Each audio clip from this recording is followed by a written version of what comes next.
నమస్తే సాయిరామ్.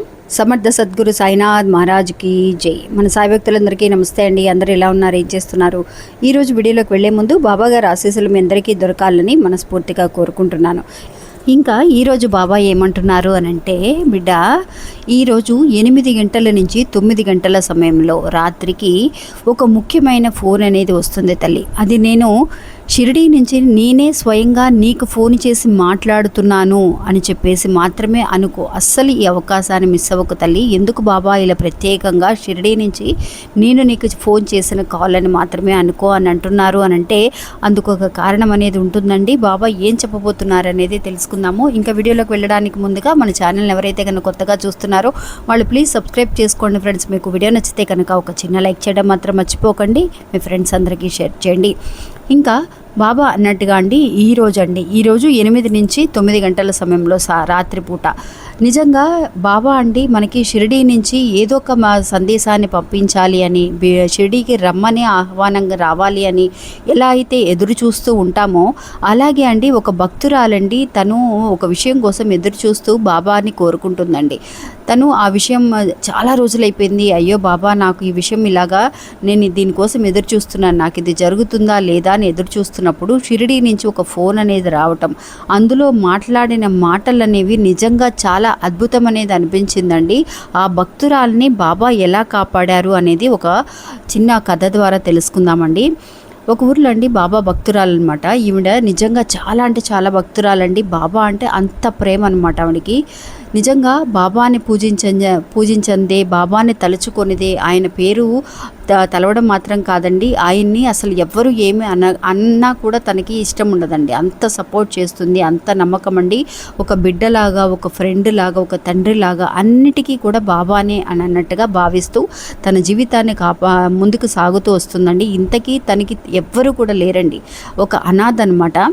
తనకి తల్లిదండ్రులు లేరు, చిన్నప్పుడే చనిపోయారు. వాళ్ళ అమ్మమ్మ వాళ్ళు పెంచారు. వాళ్ళ అమ్మమ్మ చనిపోయి తనకి వయసు అయిపోయిన తర్వాత వాళ్ళు ఒక అనాథాశ్రమంలో తనని చేర్పించడం అనేది జరిగింది.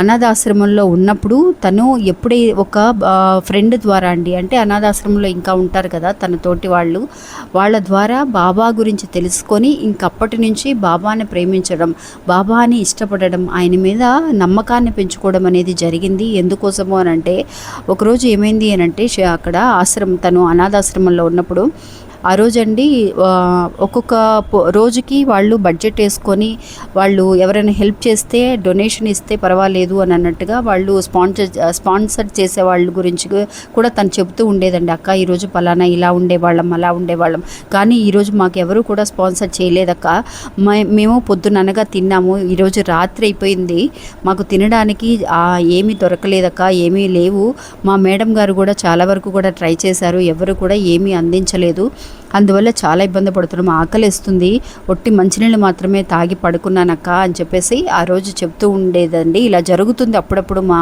ఆశ్రమంలో అని. ఇది అక్షరాల నిజమండి. అలాగా తను అనాథాశ్రమంలో పెరిగి అంత కష్టపడి సరిగ్గా తినక బాబాని గుర్తు చేసుకుంటూ తనకి ఇలా జరిగింది అని ఎప్పుడు కూడా బాధపడలేదండి. అంటే ఒక అనాథలాగా ఉండిపోయాను బాబా, నాకు తల్లిదండ్రులు లేరే అని చెప్పేసి బాధ అనేది మనసులో ఉన్నా కూడా ఎదుటి ఫ్రెండ్స్తో, ఎదుటి స్నేహితురాళ్లతో చాలా హ్యాపీగా గడుస్తూ ఉండేదండి తనకి. అలాగా తను చాలా వరకు కూడా తినని సందర్భాలు అనేవి చాలా ఉన్నాయండి. కడుపులో బాగా ఆకలిగా ఉన్నా కూడా తను దుఃఖాన్ని బయటికి చూపించకుండా చుట్టూ ఉన్న వాళ్ళని కూడా ఎంతో ప్రేమతో తను చూసుకుంటూ ఉండేదండి. బాబా తనకి అంత శక్తిని ఇచ్చారండి. నిజంగా ఎప్పుడైతే కనుక బాబానే తను నమ్మిందో అలాంటి ఒక నమ్మకం అనేది తనకి రావడం, బాబా పాటలు పాడడం, సచ్చరిత్ర చదివి వినిపించడం అలా చేస్తూ ఉండేది. ఒకరోజు ఏమైంది అని అంటే ఇలాగే వాళ్ళకి తినడానికి కష్టంగా ఉన్న సమయంలో తనకి ఒక మేడం గారికి ఫోన్ వచ్చిందండి. అంటే వాళ్ళ ఆశ్రమంలో ఉన్న మేడంకి ఫోన్ వచ్చింది. ఎవరినైనా కాంటాక్ట్ అవ్వాలి అని అంటే వాళ్ళ దగ్గర ఫోన్ ఉండదు కదా, అందరి దగ్గర ఫోన్ ఉండదు. అలాగే అమ్మాయి దగ్గర కూడా ఫోన్ లేదనమాట. ఇంకెవరితో అయినా మాట్లాడాలి అని అంటే ఆవిడకి ఫోన్ చేస్తే, మేడం గారికి ఫోన్ చేస్తే వాళ్ళకి పిల్లలకి ఇస్తారనమాట. అలాగా నాకు ఒక ఫోన్ వచ్చిందక్క, మేడం ద్వారా నేను మాట్లాడినప్పుడు అందులో ఒక పెద్ద ఆయన నాతో మాట్లాడుతున్నారు. అమ్మా తల్లి ఎలా ఉన్నావు, బాగున్నావా తల్లి, నువ్వు ఆకలితో ఉన్నావు కదా, కాదు, నేను తినడానికి ఏమైనా పంపిస్తాను ఉండు అని చెప్పి చక్కటి మాటలు నాకు అందులో ఫోన్ చేసిన వాళ్ళు అంత చక్కగా మాట్లాడుతున్నారక్క. నాకు చాలా అద్భుతం అనిపించింది. ఇది నిజంగా జరిగిన ఒక విషయం అండి. కథ అనే కంటే నిజంగా తను నాకు మెయిల్ ద్వారా చెప్పిన కొన్ని విషయాలు, మన షిరిడి వెళ్ళినప్పుడు జరిగిన విషయాలు, ఎన్నో అద్భుతాలు బాబా చూపించారండి. అలాగా అన్ని మాటలు బాబా ఫోన్లో మాట్లాడుతున్నప్పుడు నేను అసలు నా తండ్రి మాట్లాడినట్టుగా, నా తండ్రి ఉంటే ఎంత ప్రేమగా చూసుకుంటారో లేదో నాకు తెలియదు, కానీ అంత మంచి మాటలు, నేను ఆకలితో ఉన్నానని అసలు ఆయనకి ఎలా తెలిసింది, మాకు తినడానికి ఆ రోజు ఎవరమో కూడా ఆ హాస్టల్లో అండి 27 మంది ఉన్నారండి పిల్లలు. 27 మంది ఉన్నారు పిల్లలు. అంటే కొంచెం వయసు ఒక 17 ఏళ్ళు, 18, 20, 25 ఏళ్ళు అలాగా ఆ ఏజ్ వాళ్ళు అనమాట. అందరూ కూడా అలా పెరిగి పెద్దవాళ్ళు అవుతున్నారు కదా. అయ్యే సమయంలో తినడానికి కష్టంగా ఉంది, ఎవ్వరూ కూడా తినలేదు ఆ రోజున. ఆ రోజు అలా ఫోన్ వచ్చి నాకు ఫోన్ చేసినప్పుడు, అమ్మ మీకు తినడానికి ఆహారం పంపిస్తున్నాను, నువ్వు తిని మిగతా వాళ్ళందరికీ కూడా పంచిపెట్టు అని చెప్పి డొనేట్ చేయడానికి మనుషులను వచ్చారండి. ఆయన ఫోన్ చేసిన తర్వాత ఇంకొక మాట కూడా చెప్పారండి. అమ్మ రేపు నిన్ను తీసుకువెళ్ళడానికి 2 తల్లిదండ్రులు వస్తున్నారు, వాళ్ళతో నువ్వు నా షిరిడి ఆశ్రమానికి రా, నా షిరిడీకి రా, నిన్ను షిరిడీకి రప్పించడం కోసమే నేను నీకు ఈ ఫోన్ చేస్తున్నాను అని చెప్పి ఆ పెద్ద ఆయన మాట్లాడారండి.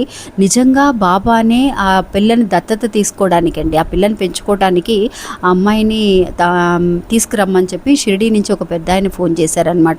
ఇంకా ఆ డొనేషన్ ఇచ్చిన వాళ్ళు తినడానికి ఆ రోజంతా కూడా ఆహార పదార్థాలన్నీ కూడా అందించారు. ఇంకా ఆ తెల్లవారుజామున పెద్దవాళ్ళు తల్లిదండ్రులు వచ్చారండి, ఈ అమ్మాయిని తీసుకువెళ్ళాలి, షిరిడీకి తీసుకువెళ్ళాలి అని. అప్పుడు బాబా చెప్పిన మాటలు నిజంగా వాళ్ళు ఆ షిరిడీకి ఇంకా వెళ్ళడానికి అమ్మాయి కొంచెం కష్టంగా అనిపించిన, ఫ్రెండ్స్ అందరిని వదిలేసి వెళ్ళడానికి కష్టంగా ఉన్నా కూడా వాళ్ళతో వెళ్ళిందండి. ఇంకా నిజంగానే వాళ్ళ ప్రూఫ్ అది తీసుకున్నారు, షిరిడీ నుంచి వస్తున్నాము ఇలాగా అని చెప్పేసి అని అన్నప్పుడు అమ్మాయి కూడా అండి, లేదు మేడం గారు నేను వెళ్తాను, నాకు తెలిసిన వాళ్ళు, నాకు ఇష్టమే వెళ్ళడానికి అని అన్నప్పుడు తను అడిగినప్పుడు వెళ్ళిందండి. తను కూడా అక్కడికి వెళ్ళిన తర్వాత అండి ఆ అమ్మాయిని అంత బాగా తను ఏం చదువుకోవాలి, తను ఏం చేయాలి అని చెప్పేసి ఒక్కొక్కటి అడిగి తెలుసుకోవడం, అంత ప్రేమగా ఎన్ని రోజుల నుంచి నేను పోగొట్టుకున్న ప్రేమ అనేది నాకు దక్కిందక్క వాళ్ళ దగ్గర నుంచి. అంత అద్భుతం చూపించారు బాబా అని చెప్పేసి తను చాలా హ్యాపీగా నాకు ఫోన్ చేయడం మాత్రమే కాదండి, మాట్లాడడం కూడా చేశారనమాట.